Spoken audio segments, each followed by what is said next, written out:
আমরা ব্যবহার করব বলে আশা করছি।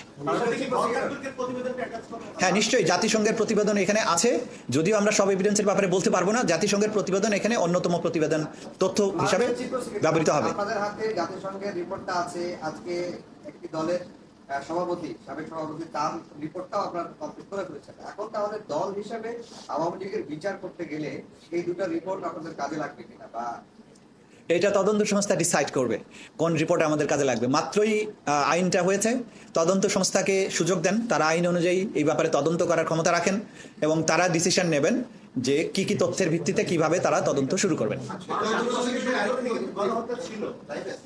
না, গণহত্যা আমরা গণহত্যার কোনো চার্জ নিয়ে আসিনি।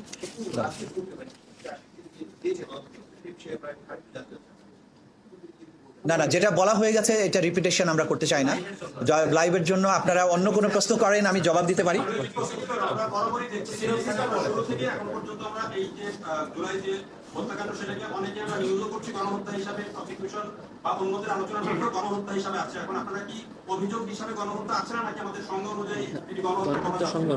প্রচলিত ভাষায়, আমরা বাংলাদেশের প্রচলিত ভাষায় যদি একসাথে বেশি মানুষ মারা যায় তাহলে আমরা বলি যে গণহত্যা হয়েছে। একসাথে অনেক মানুষ মারা গেছে, এটাকে মাস কিলিং অথবা ম্যাসাকার বলতে পারেন।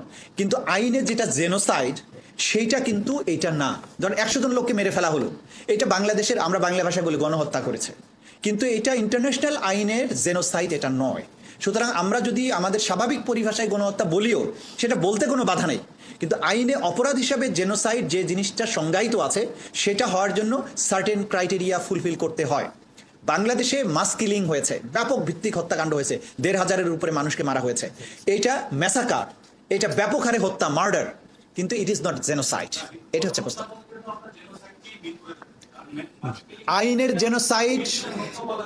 আইনের জেনোসাইড এবং মাস কিলিং এক জিনিস নয়, এটাই অ্যান্সার আমার জন্য। গণহত্যা বাংলাদেশের প্রচলিত বাংলা শব্দ, যেটা আইনের জেনোসাইড হিসাবে কোয়ালিফাই করে না সব ক্ষেত্রে। That is the answer. Thank you.